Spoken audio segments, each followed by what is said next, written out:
The views and opinions expressed on this program do not reflect the company, owners, management, staff, clients, or partners.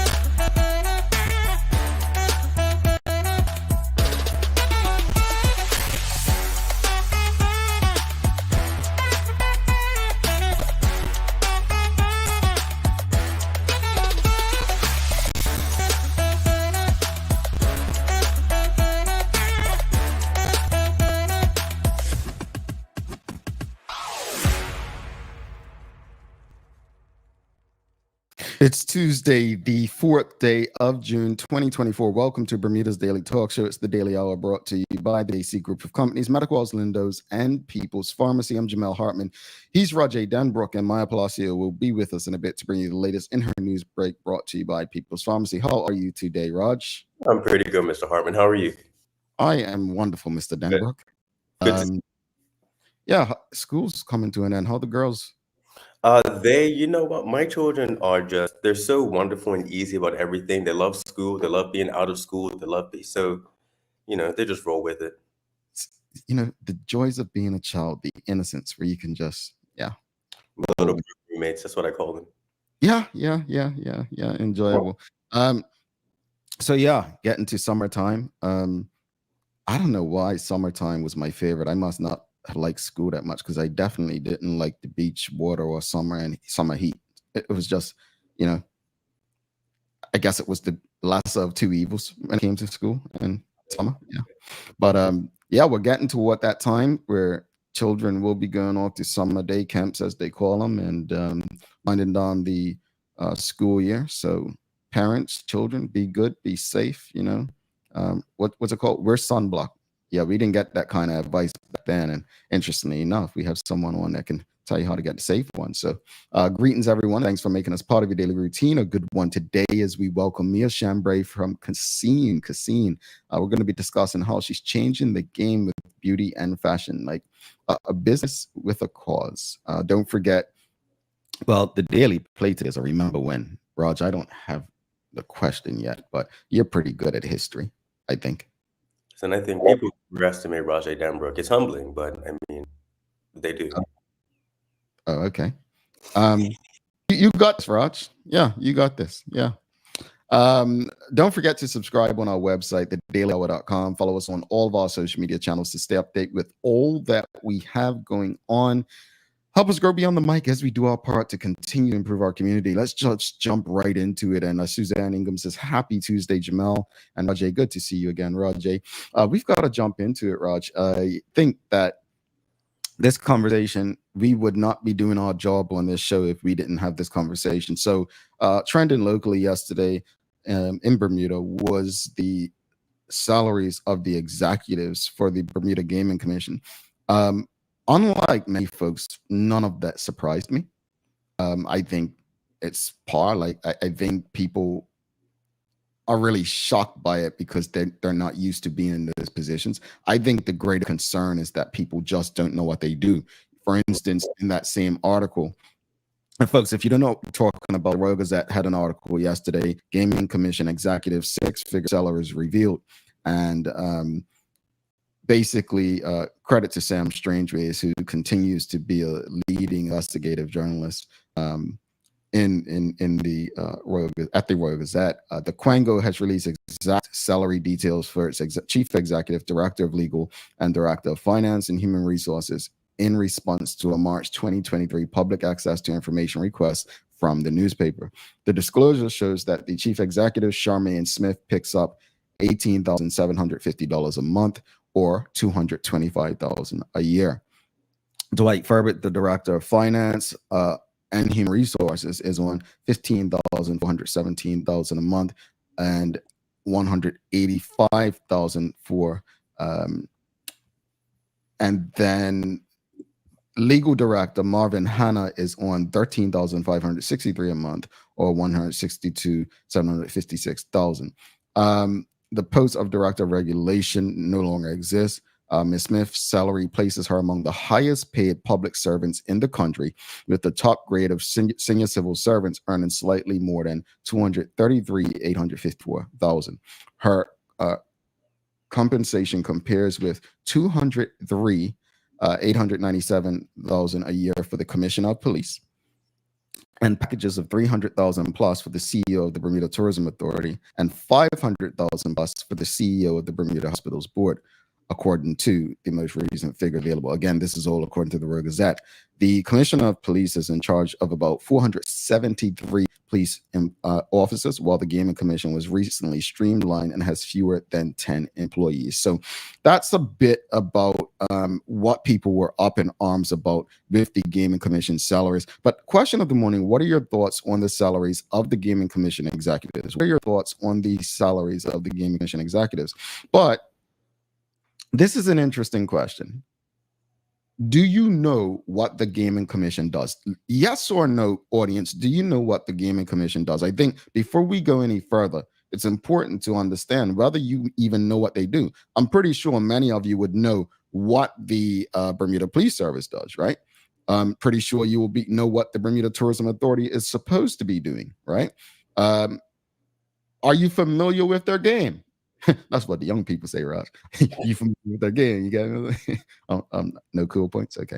But do you know what they do, audience? Do you know what the Gaming Commission does? And Mark Arthur C. Phillips says no. NTS says no. Wow. Karen Simmons says yes. Okay. Pamela Wade says no. Whoa. Suzanne Ingham says no. BPS, yes. You said 100 no. Yeah, 100 no, yes.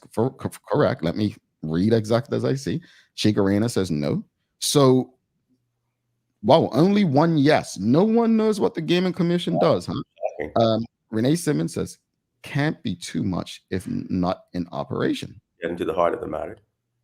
And we were just saying, based on their website, what exactly are they doing? Because I mean, what you noticed on the website was 2 events in March, well, 2 webinars in March this year. But that's in terms of public engagement. We don't know what's going on internally. But I just interrupted you. You were about to say something. No, I'm glad you said that. But I think even that, I mean, is events part of their mandate? Well, let's go to the website, Raj. WKD Lama says yes, but they haven't been doing it. So, Raj, when we go on the website, what do we see? What do we see? It's a pretty government Rango website. It lets you know, it has an About Us section. It has their most current activity on their landing page, latest news. But I mean, when you take one look at it, it's anemic. There's not much going on there. It doesn't give the sense that it's a very active or dynamic organization that is spearheading the creating of the regulatory framework and compliant participation in a burgeoning gambling industry.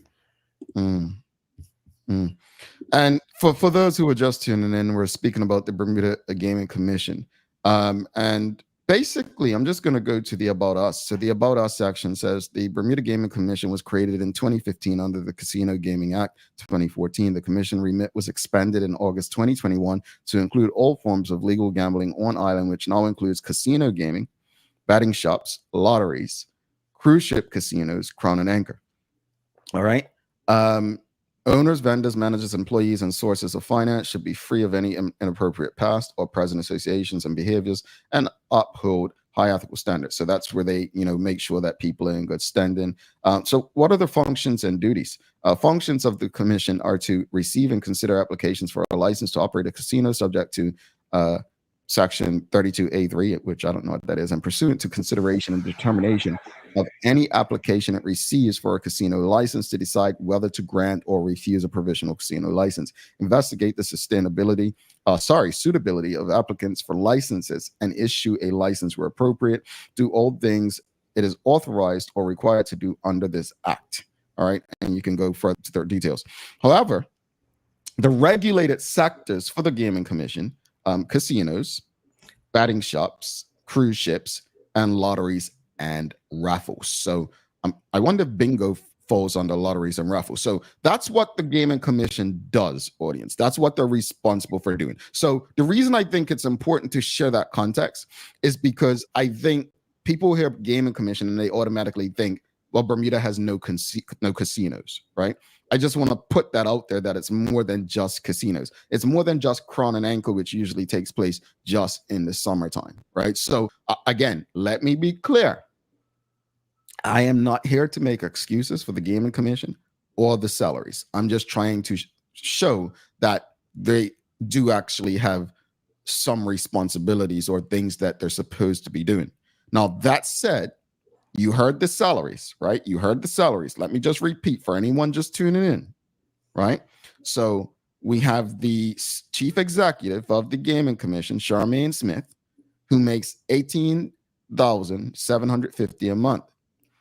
That's $225 a year. We have Dwight Furbert, the director of finance and human resources, $15,417 a month, $885,000 a year.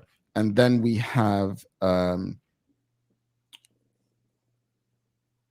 Marvin Hanna, the legal director, on $13,563 a month, and that's $162,756 a month, a year. Sorry, annually. And in comparison, the commissioner of police is on $203,897,000.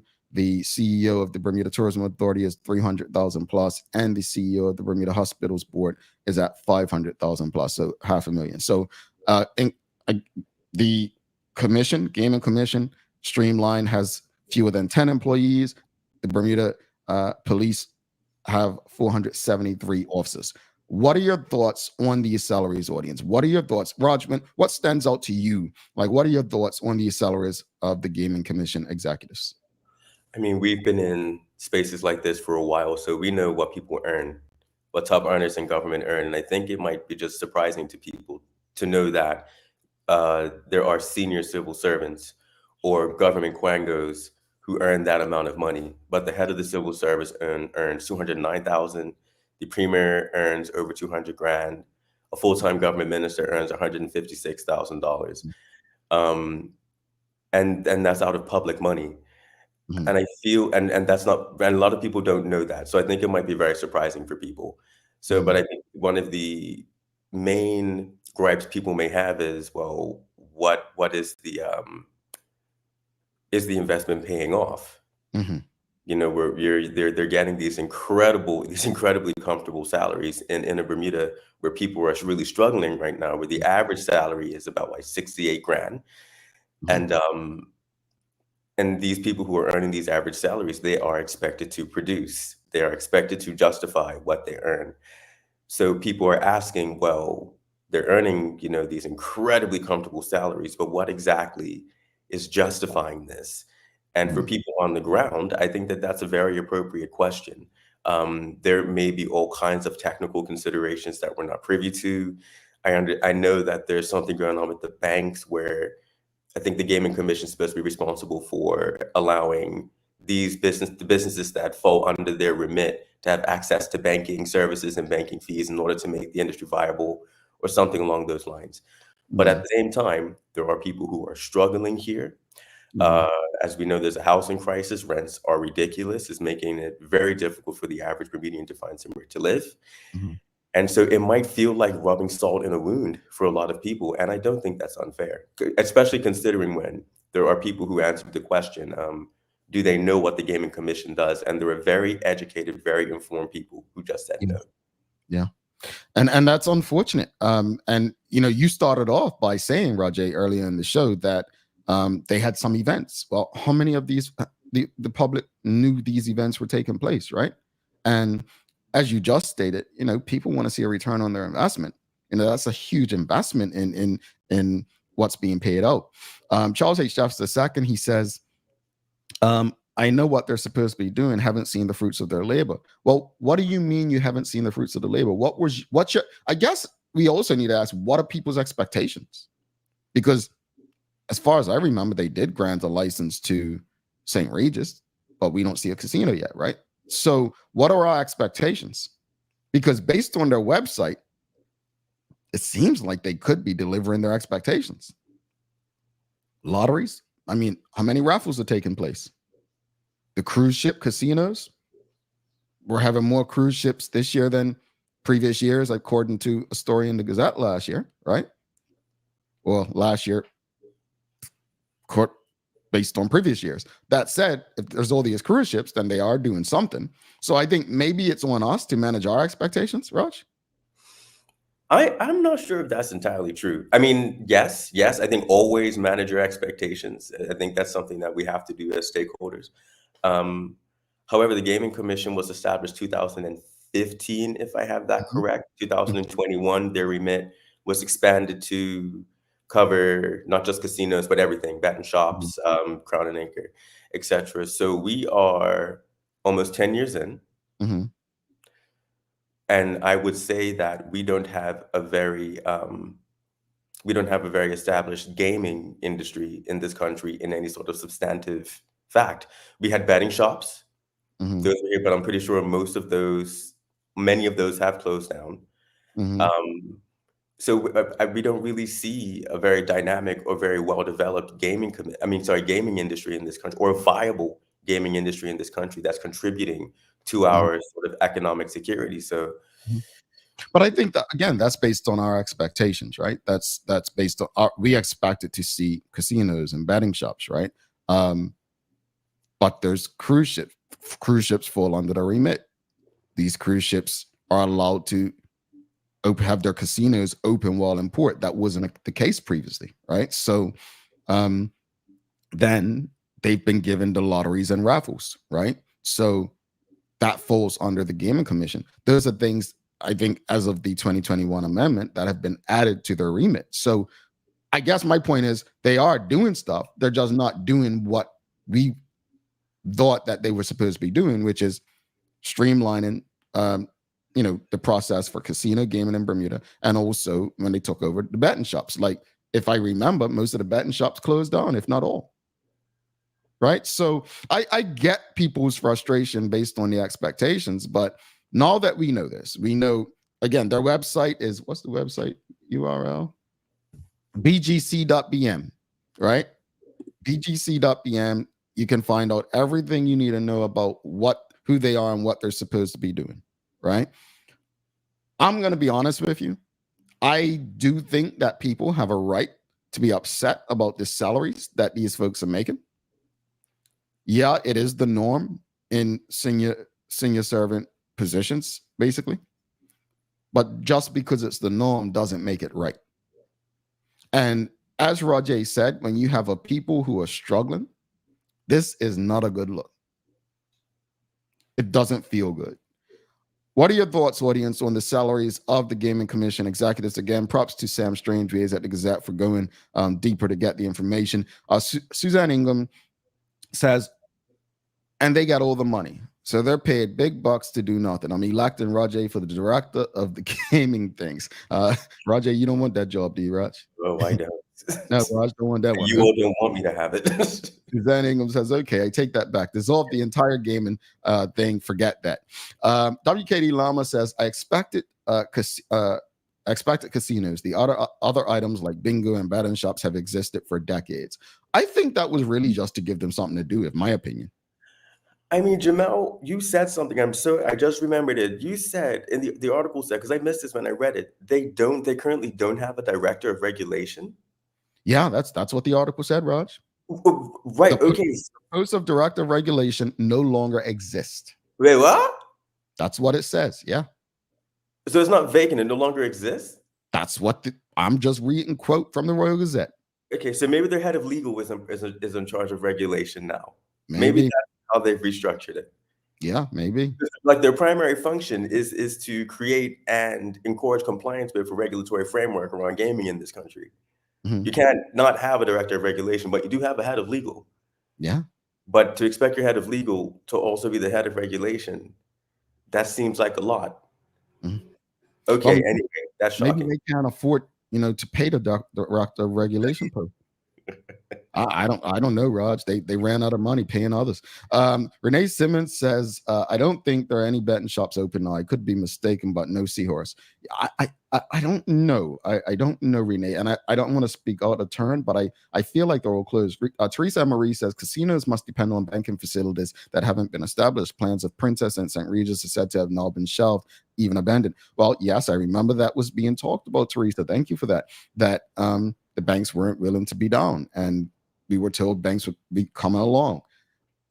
Yeah, that's unfortunate. Charles H. Jefferson II, he says, my understanding is that the primary reason for the creation of the Gaming Commission was to establish casinos. While they granted a license to St. Regis in 2021, here we are in 2024 without a casino.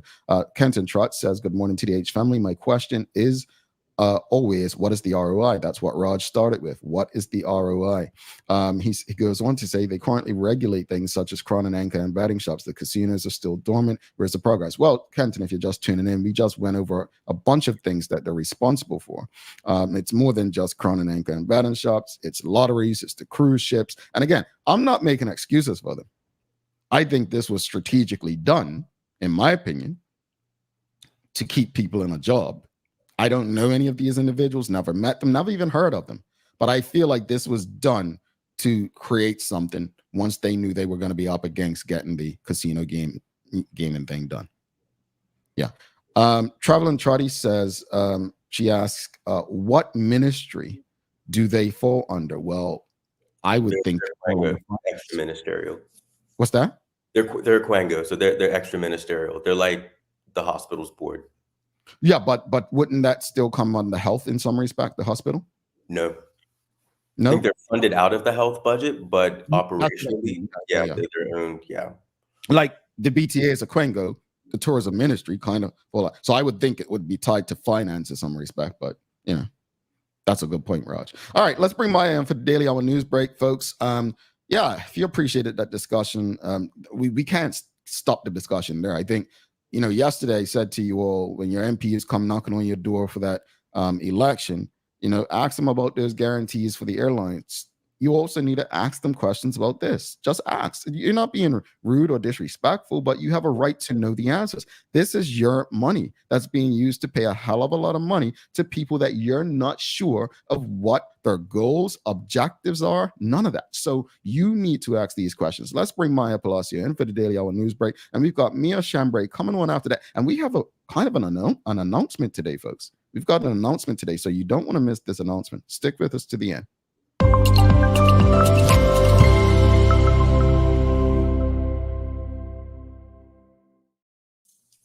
Good morning. Good morning. Greetings, MP. How are you? Ma'am. Pretty decent this morning. How you doing, Raj? Good. Good to see you. Good to see you too. MP, are you a gambling person? No. Because you didn't even help me out in Vegas this year. I gave you tips. Last year you helped me out. This year nope. I couldn't even find you. No, I guess this reminded me of you when I read that story of what's the thing? The patty request had to be submitted to get this. Just speak to what, as a journalist, right? What that process is like to even get a story like this out there for the people. You mean with the patty request? Patty request, like for you, like what's the process? Like how long do you think it took her to get like this public? You have 6 weeks. When you send a patty request, they have up to 6 weeks. I believe that's the amount of time they have to get the answer back to you. So that's how long they have. And if you do send it to someone and it's the incorrect somebody, then that person is responsible for actually putting it to the correct department as to the people that answer you back. So it is a process. And sometimes if they have that information readily available, then they might send it to you sooner. But yeah, it can be dragged out, and they can literally wait till the 6 week mark to be like, so this is what happened with the information. This is what we were able to find. This is what we weren't able to find, and this is what we can give you. Sometimes it's able to be given. Sometimes it's not. It's the same process for the general public. There's nothing different between when a journalist asks for a petty request versus when the general public asks for a petty request. It's the same process. So yeah, but it does take a while to get a petty request back, and yeah. Okay. Yeah, interesting. I credit to all of you journalists who continue to get that information for us. It's appreciated, because I'll tell you what, when I look at people who respond to this online, if it were not for you, and it just speaks to the importance of journalism, regardless of where people work. But had Sam Strangeways not pushed for this, we wouldn't be talking about it. People wouldn't know. And I think it helps us, when they come knocking on your door, with trying to understand, okay, why do you want my vote? How is my vote? Like, it gives us more to work with. So I appreciate the work that you all do when you do take that on, and the patience you must have to do the job that you do. Yeah, it's definitely different in different countries too, because other places will have that readily available, on the site, like the payment, how much people are making, things like that, and you'll easily find it. I found that to be quite easy when I was in school in Halifax. In Bermuda, a lot harder. Not everything's shared in that capacity. So yeah, it'd be a petty request for a number of things. Yeah. Okay. All right. What's today looking like in the news? Well, good morning, everyone. This is your Daily Hour News Break, brought to you by People's Pharmacy. A lot of community engagement and a lot of things that you could actually do over the weekend for your news break this morning. So first off, kayakers, paddleboarders, surf skiers, and rowers will be completing a loop around the entire island this weekend to raise money for a child sexual abuse prevention charity, also known as SCARS.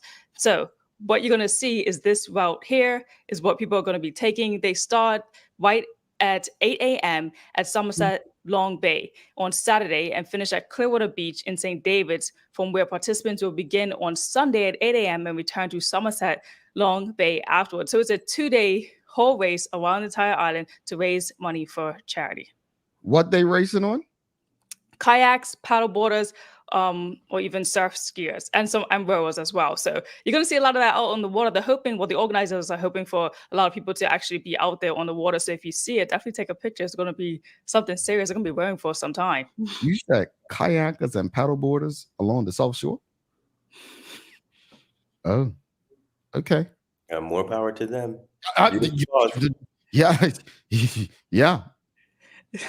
It's definitely going to be an event. I believe it's their 8th or 9th time doing this. So curious. If anyone in the audience ever done this before or seen it, I would love to know what that's like.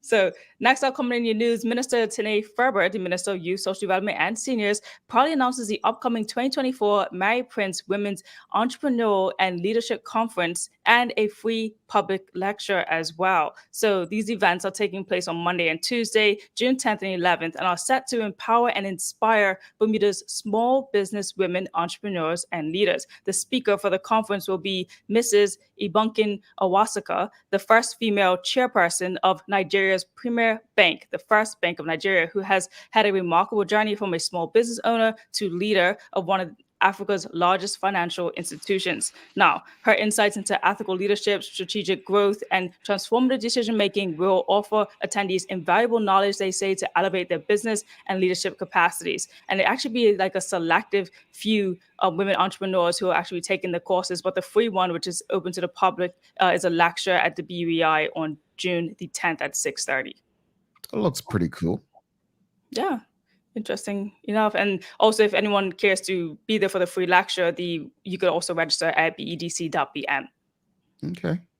Now, this news was put out last week, but Executive Director Tiffany Painter of Out Bermuda has actually left Out Bermuda and shared that what she had to say about her time at the organization. She said, looking back on the last 2 years and the connections I've made with so many people in this role, it really is a bittersweet moment for me. I'm grateful to the board of directors for giving me an opportunity to make a positive impact in our community. And I would also like to thank the community partners and volunteers who make programs like Bermuda Pride and Out Bermuda possible. I didn't do anything alone. I had a community and village of people supporting me, and I appreciate everyone who had helped me in this role.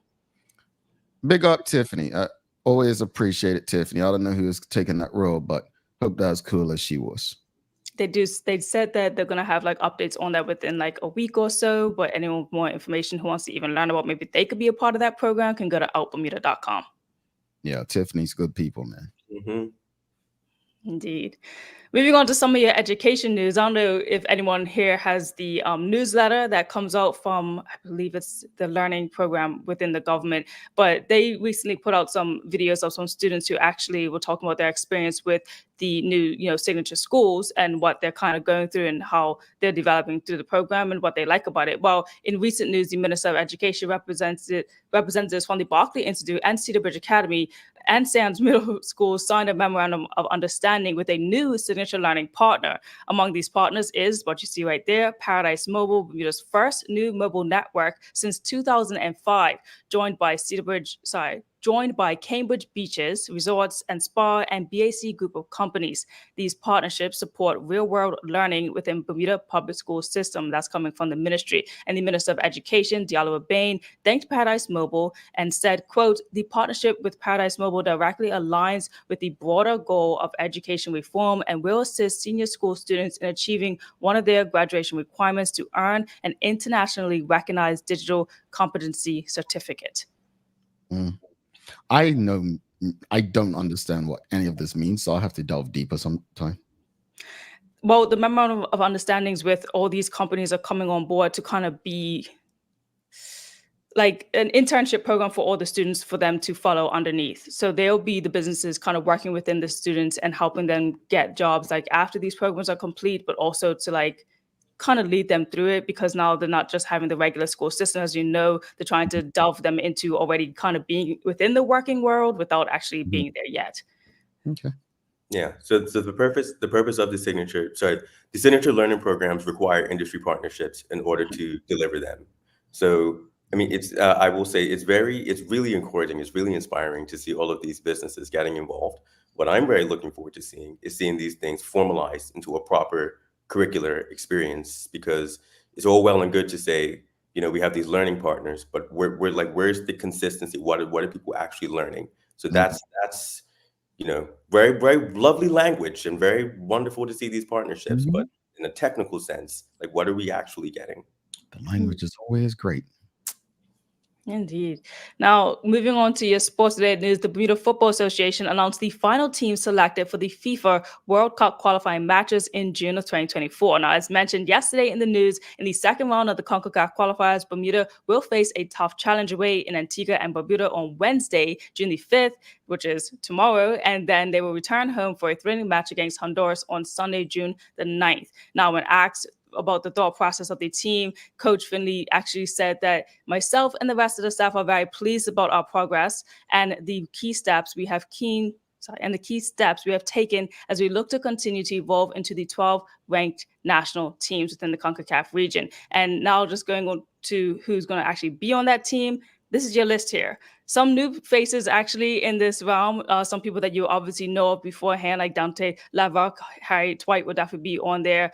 But there are some new people that are joining in that's coming from the coach. He said, quote, "It is unfortunate that we will be without two key individuals, which is Lejean Simmons and Justin Donowa, due to injury. But this is also why our continued expansion of our long list of players is essential to building depth in every position." So that's your team, Bermuda. I forgot that Nakeem Wells retired. So, yeah. In a sense, yes, he did. And just a reminder that tonight there will be a Bermuda High School All-Stars basketball game versus the women's basketball game in Bermuda at Summersfield Academy. If anyone cares to go out there and support these teams and be a part of the Women's Basketball Association. All righty. How's the weather looking? Weather today is looking like more sun than cloud, thankfully. So it should be another good one out there. It's going to be a high of 78. All right, Raj, you got any days of the year for us? Yeah, not much going on, but today is Hug Your Cat Day. So if you are, it's Hug Your Cat Day. Why would anyone want to do that? I mean, if you're a cat lover, I mean, I'm a dog person, not a cat person. But if you are feline inclined, see what I did there? No, that was I love it. I'm gonna say it again. If you are feline inclined. Cat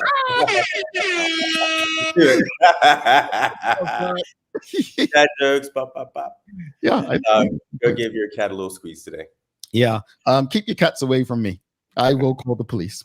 All right. What? Maya looks. You looked offended. You couldn't even hide that, Maya. I mean, it's a cat. I mean, Cats are the cats scariest. want to be around you anyway. To be quite honest with you, Jamal, they What's would that? go 100 feet in the other direction. They do not want to be around you. That's how they are. They're arrogant. Like, what you looking at? And don't come near me. Don't touch me. Like, I think cats are more scary than pit bulls. I'm serious. I'm a dog person, but I relate to cats. Oh, yeah. Okay. Have a great day, Maya. Bye, guys. All right, folks, don't go anywhere. We're going to take a quick break. We've got our guest for the day. Mia Chambray is coming on from Cassine. I love everything I've read about them, folks. Check them out, Cassine, down there on Reed Street. Well, I don't know the exact address, but that's why she's here. She'll give us more information. 2 minutes, 27 seconds, and we'll return. Stick with us. Let's face it, life can be a little wild, but shopping doesn't have to be. I choose People's, so that whether it's a prescription that needs to be filled, a toy for my little terror, or a gift for a new addition to the family, we'll see about that. Everything's available in one convenient location. Some call it People's, I call it my one-stop shop in the city. People's, we're here for you.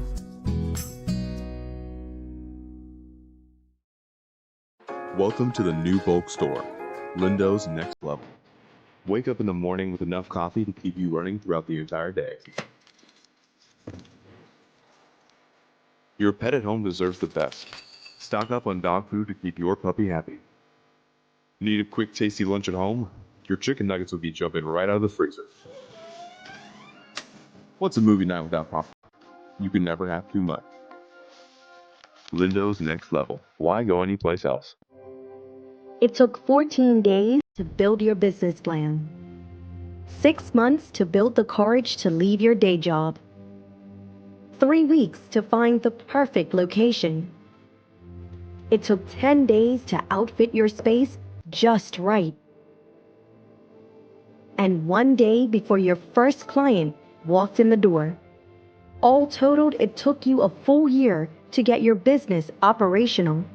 And this is just the beginning.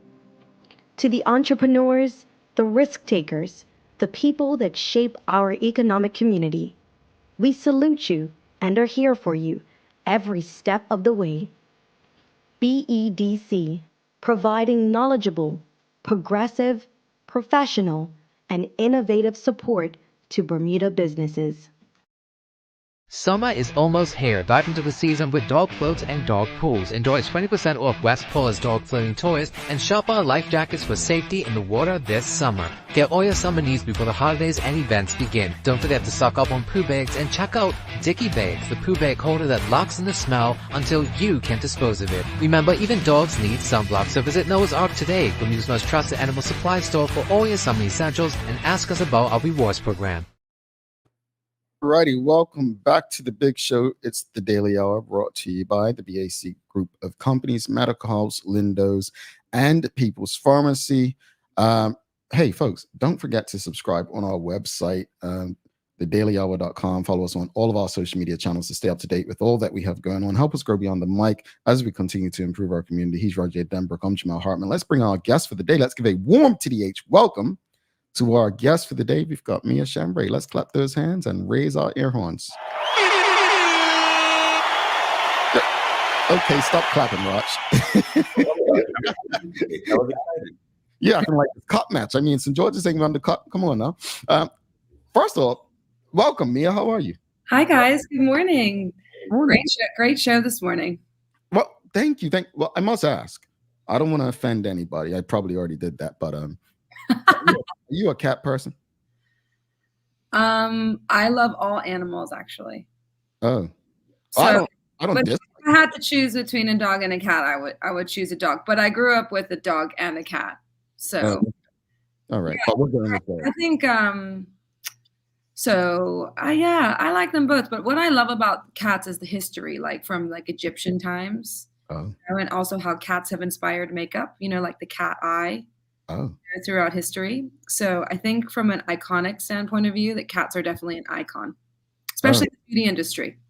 They scare me. Well, you know, I just did a virtual reality in Egypt, and there was this cat in the whole thing that kept spooking me. So I don't have a great experience with cats. Yeah, they don't. Yeah, no, I like them. I think they're really interesting, and they've been kind of talismans throughout history. So Well, yeah, someone has to like them, Mia. Someone. yeah. Well, first, again, thank you for coming on. Thank you for doing this. For those who don't know, just tell us a bit about your background and what it is that you do. So hi, good morning, everyone. My name is Mia Chambray, and I am the co-owner of a business called Cassine, which actually started online back in 2018 now, which seems like a long time ago, also a short and a long time ago. We started with our website, www.cassine.shop, and we sell everything organic, natural, skincare, sun care, everything beauty. That's how we started the business. And then we grew it into organic, clean, natural makeup. And now we also include in our portfolio clothing, gifting items, jewelry, and just everything that you need to feel fun and fresh and natural and beautiful as part of your everyday life. You said it started off online Yes. in 2018. Where did the idea for Cassine come from and the concept? So it actually came from my mom. So my mom is Jennifer Page. Shout out to her. She was swimming down at she went to go for a swim down at Blue Hole a few summers ago now. And a bunch of tourists had just left from having a tour there and going for a swim, which actually, from a tourism point of view, how absolutely amazing to go and swim at that place. It just doesn't even look like it's real. So Blue Hole Park. So she went to go have a swim there. And when she went there, she noticed that there was like a slick of oil across the top of the water. And she thought to herself, what is that slick of oil? What is going on here? So she went and did some more independent research. And what she found out was that actually when you swim, toxic sunscreens float off of your skin and they actually wreak havoc on the environment. So, and by toxic sunscreen, I mean more traditional sunscreens that have toxic chemicals in them. So like homosalate, octocrylene, those are just to name two of the kind of main characters in the toxic crew. But what they do is they wreak havoc on us. So our hormones and, kind of everything that you put on your skin goes in 7 seconds. And so that makes its way all through your body. But what it also does is it actually wreaks havoc on the environment. So particularly if you're swimming in the ocean, our reefs, we're experiencing mass coral bleaching from temperatures and from beauty products and from just general pollution in the ocean. But yeah, so she was really, really taken aback by that. So much so that places like Hawaii, Florida have banned toxic sunscreens. And I believe that Bermuda should as well. We really should take up the flag and do that. But we thought we would start our own business to make it a viable place for people to come in and purchase sunscreen. So we just started with sunscreen first, and that's where we started the business because we're super passionate environmentalists. It's interesting. I want to just jump in real quickly, Raj, before you go ahead and ask your question. But I wanted to say, I remember taking tourists on to Blue Hill and actually seeing what Mia's speaking about. I remember seeing that, right? And I was like, are these oils from their body? And it reminded me, I don't know if you guys have seen like people do examples of Coca-Cola in particular and what it does to a penny, right?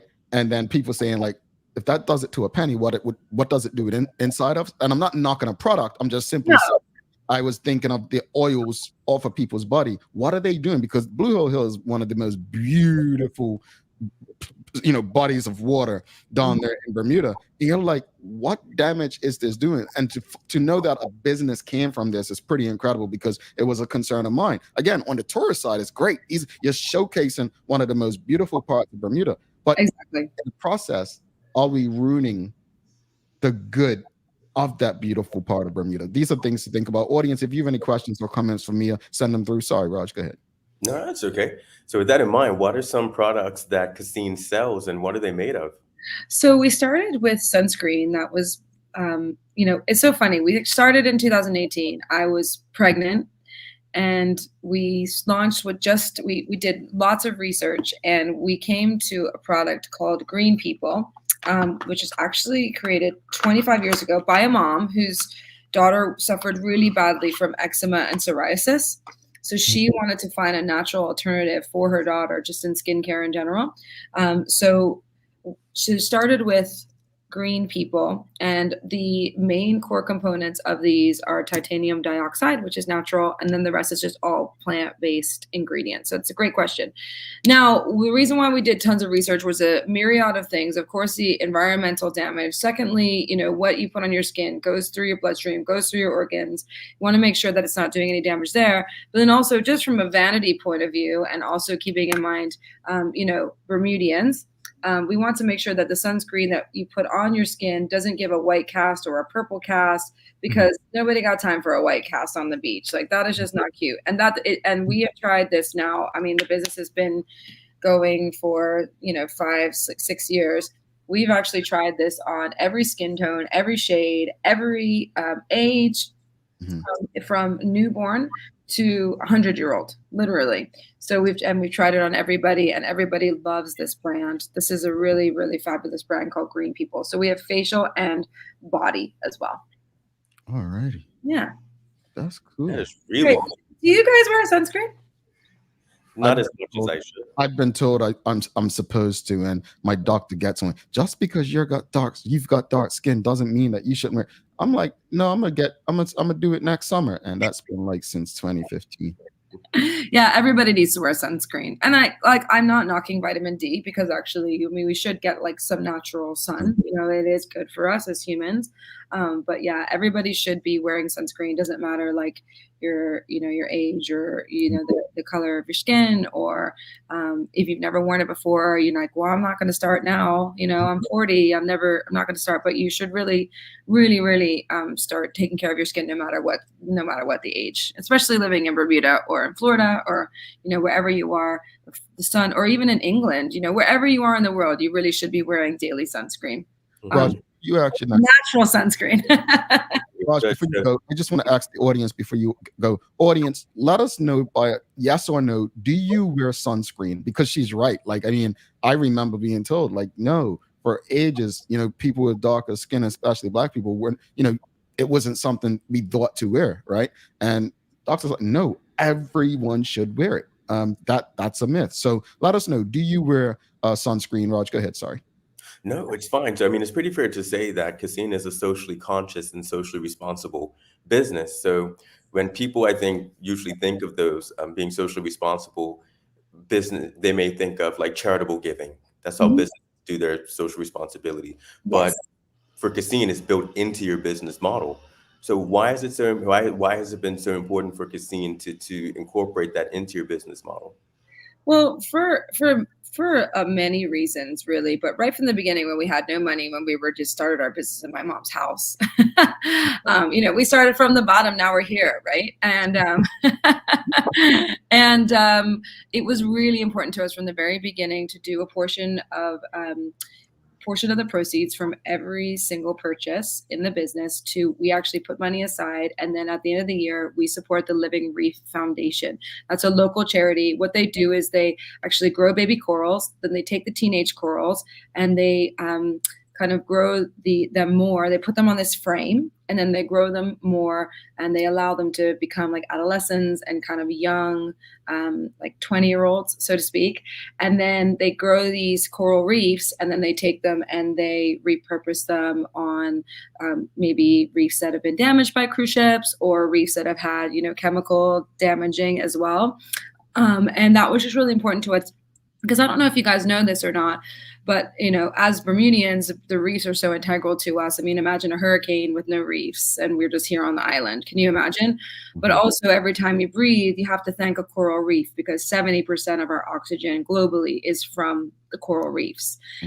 I think we just have, as Bermudians, we see them every day. We swim in them every day. They're such a huge part of who we are. And so that's from the very beginning been part of our mainstay in regards to charitable and social responsibility. But as it's gone on, and as people have, supported us and shopped with us, and it's given us a platform to actually engage with other cultural, meaningful Bermudian, not businesses, but Like, for example, we did a big thing with the majorettes last year, the PHC MDC majorettes. That's something that I've always just really idolized, majorettes. I've always wanted to shake it like a majorette in the 24th of May parade.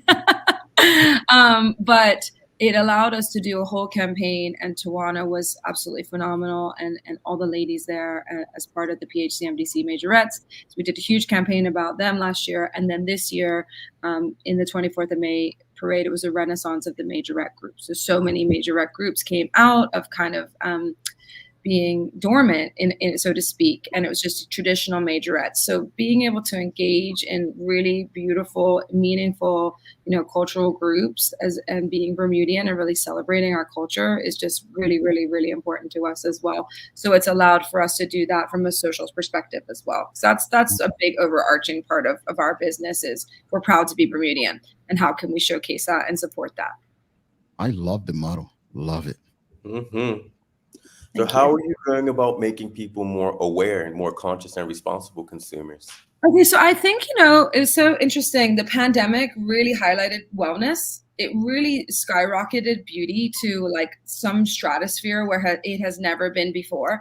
And people really are conscious about what they're putting on their skin. So we have brands in the business, which are all female run. And that does not, it actually just happened by accident that all the businesses that we actually support and are all female run, which is pretty phenomenal actually. And they all have their own kind of founder story about why they wanted to do what they were doing.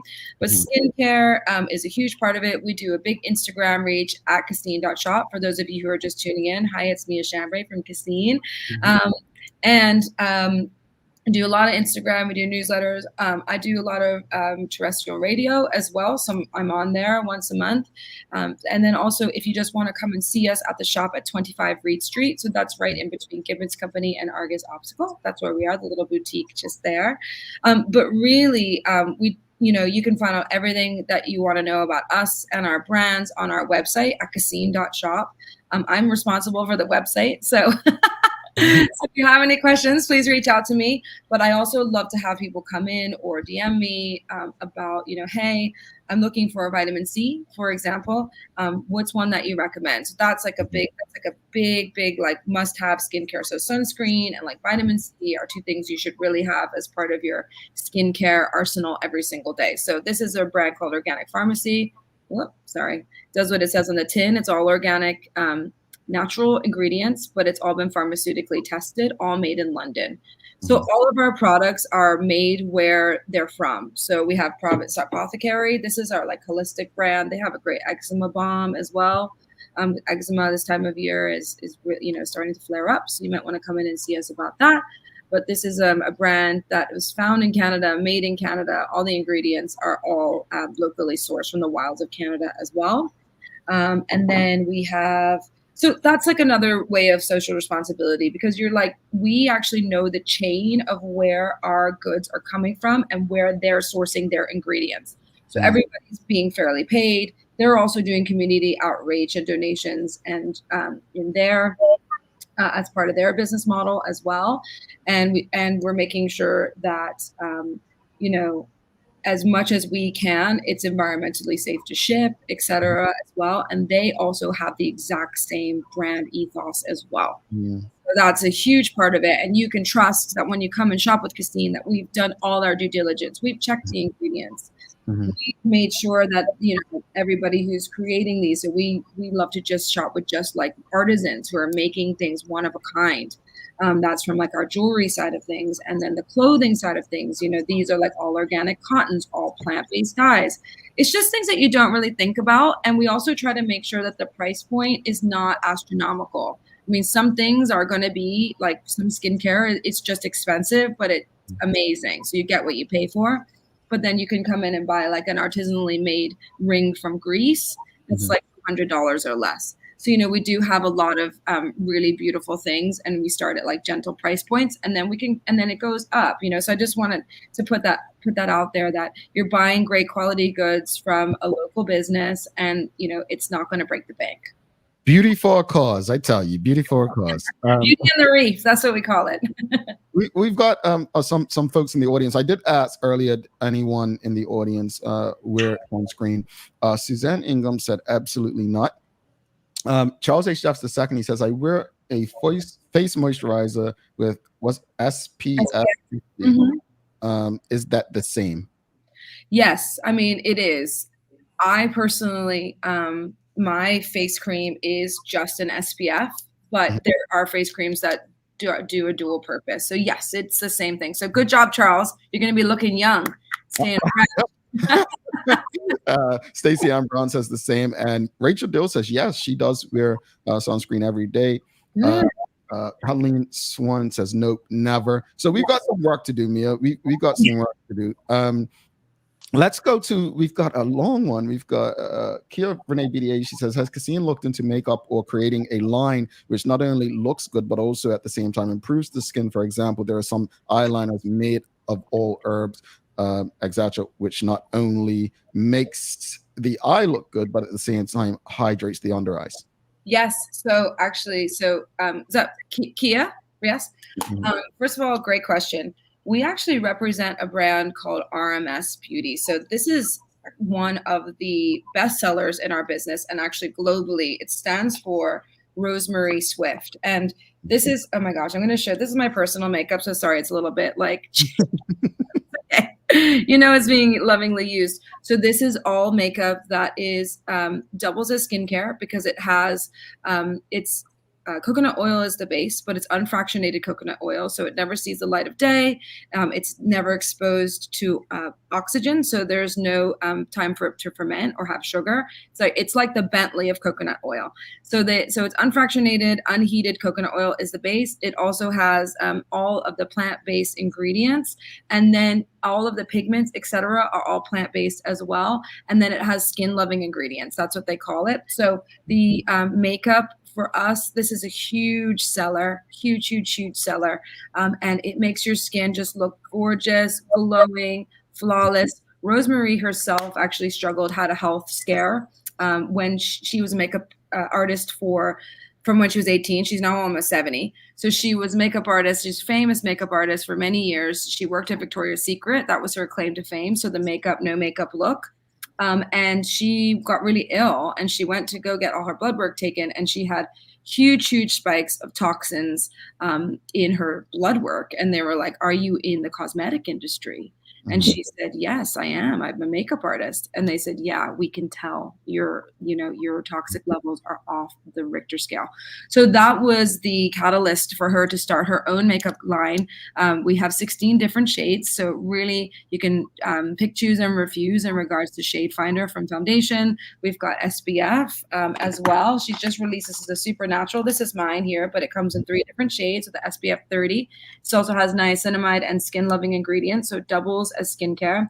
She has a beautiful under eye concealer, and then she also does her own skincare line, which is just 3 skincare products. So it just makes you look radiant. I have it on today. It makes you look like yourself, but just glowing, natural, and then all natural ingredients. It's actually so natural you can eat it. It's so plant based. You could actually, if you're on a desert island and you got desperate, you could actually eat it. That's how pure it is. Oh, wow. RMS Beauty. I forgot to say, they named a blush after us. They did a global launch. This is actually Bermuda Rose. Oh. Yeah. They named a blush after us last year, October. It launched. We went to Savannah for the launch, met Rosemary herself, did some training with her one-on-one. And it was a surprise to us. We didn't even know it was happening. So they just said, hey, we're going to be launching a blush named after you, and we'd love to invite you to come and join us. So that was really exciting. So come in and get yourself some Bermuda Rose. Yeah, I absolutely love the overall, like the I guess the objective, the goal, the mission, the vision. Like it's really cool. Like Rod said earlier, with most businesses, they have like a charitable arm. Yeah.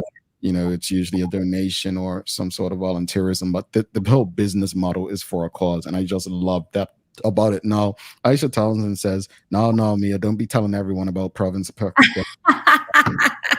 My skin routine this week. You're letting all the secrets out here. Don't worry, I'll save some for you. All right. Suzanne Ingham says, and real quick, last question. She says, I hate the feeling of it. and feel like I'm suffocating. That's Okay. makeup, and I understand that. How do you help people like that? Yeah, so I completely understand that. And I'm a makeup artist, but I don't wear a lot of makeup. Or I mean, sometimes I feel so bad because people come in and I've got no makeup on them. I'm doing their makeup. They're probably like, "What's up with this chick? Like, she has no makeup on." But my skin is all. I mean, I'm diabolically insane about my skincare routine and just ingredients and sun care and sunscreen and all of that. So with our plant-based makeup, the feedback I get, and I've had it now for years and years using this brand RMS makeup, because of the plant-based nature and the oil-based nature of the makeup, it actually warms to your skin and it becomes one with your skin. So it's not like a mask. So when you get that feeling, it's because it's got these synthetic bases, which actually then form almost like a plastic mask on your face because they're so synthetic. You can feel it. You want to tear your skin off, but this actually is not like that at all. I mean, I have it on today. It just looks like a flawless finish. It looks like you are you, but a more glowing you. And as it warms up to your skin, it actually becomes one with your skin and you don't even feel it. Trust me, come and see me. You'll love it. All righty, Mia, just remind people where they can come and see you. Yes. Oh my gosh, I know I'm talking so much. So come and see us at Cassine. We are on 25 Reed Street, but we're also online too, Cassine.shop. So Cassine is spelled Cassine, and that actually has a nod to Bermuda as well. The Bermuda olive wood tree is called the Cassine linnea.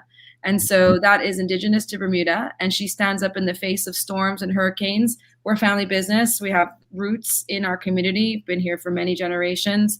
And so we want to stand up in the face of storms and really the storm of toxic ingredients coming to our island. And we really care about our community. So that's why we're called Cassine. I love it. It's meaningful all around. But before the audience heads out and we let you go, we just want to welcome you as a new team member and co-host on the Daily Hour. Surprise. And happy belated birthday. You had a birthday last month, but yeah, we're happy to have you on the team, and hopefully next week we'll kick it off with us, and we, the audience seemed to engage you this morning. Hopefully we can, when we get into some, conversations, they'll say, "Oh, she's spicy." Yeah. I'm not looking forward to having you on the team, Mia, and I think you're gonna do great things. So let's get rocking, let's get rolling. Thank you guys, and thank you to everyone who tuned in this morning. It really means a lot for you to spend your Tuesday morning with me and to hear all about the beauty and the reef at Cassine. So please follow us on social media at Cassine.shop. And I really look forward to being part of the Daily Hour team. Rajay, you were really kicking it up with the questions this morning. I was like, oh man, I'm gonna have to. I was like, I'm really gonna have to do my due diligence on here. So that was all Jamel. I just read them. No, that's the nerd boy over there. Him and Teo, they do their thing, man. I loved it. Found it really, really, really, really, really eye-opening. Yeah. Well, get ready. It's your turn soon. Take care, everybody. See you again. Bye. Yeah, Chambray folks, if you appreciated the conversation, please give us a thumbs up, a love, a like, and welcome her to the Daily Hour team. TDH community, show us some love. We're going to take a quick break. Be back in 55 seconds. Stick with us.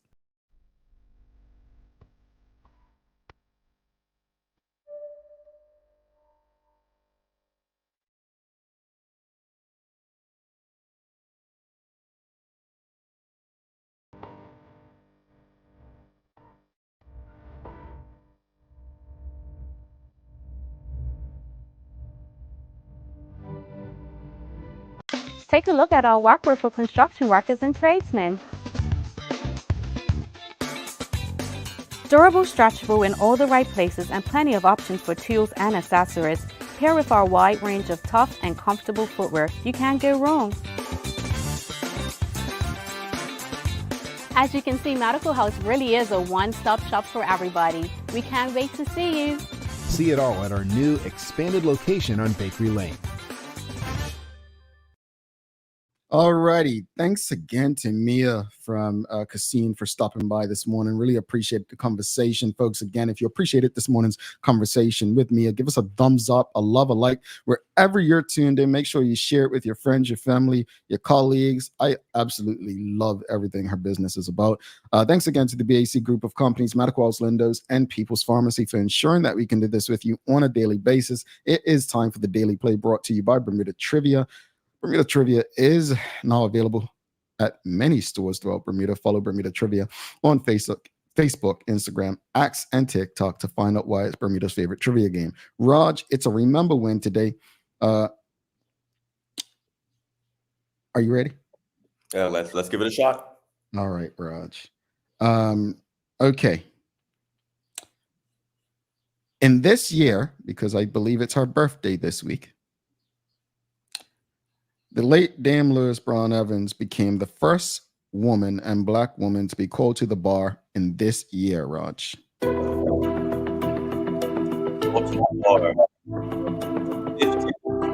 that? 1953? Man, you got that. Yeah. Got that.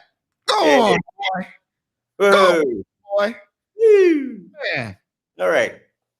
Not as bad as I thought. All right. Okay. For you, 1953, Rajay. There you go. Wow. All right, Mia, you said 58. You were close. Okay. Y'all got that. Charles said 1968. WKD Lama said 63. Raj didn't give you all a chance. That was good, Raj. That was good. Right. Okay. All right. Any final thoughts on the casino gaming, and then obviously the conversation with Mia? Final thoughts. Yeah, I mean, Craig Simmons said it so well in an op-ed recently, talking about, we're headed towards like a bifurcated economy where we have a country of haves and have-nots, right? Mm-hmm. You have so many people here who cannot access Bermuda like they used to. The cost of living is going up. You go to the grocery store, you're like, how can I eat? You're looking for somewhere to live. You're going, how in the world can I live? And the group of have-nots is growing. Just you earned an average salary before, Bermuda is almost completely inaccessible to you. There is a group of people in this country who earn an incredible amount of money out of public funds across the civil service. Now, specifically at the Gaming Commission, we have people earning over $200,000 a year, and we're all asking the same question: what exactly have we seen? And that might be like rubbing salt in a wound for a lot of Bermudians right now. We really have got to get a grip on things like this and be more results driven, because there are a lot of people coasting in this country when they don't deserve to be. And in terms of Cassine, like, oh my God, Mia's amazing. She's an incredible person, number one. And then secondly, she's an incredible business owner, and she's proven you can incorporate a genuine concern for people and the environment into your business model and be successful. Yeah, I agree. Raj, I go back and I appreciate the depth you took us in with the economy. I completely understand the frustration of Bermudians of all races, of all, both genders, and age groups who are disgusted with what they saw in the Royal Gazette yesterday regarding the pay and salaries that are being received by those in the Gaming Commission.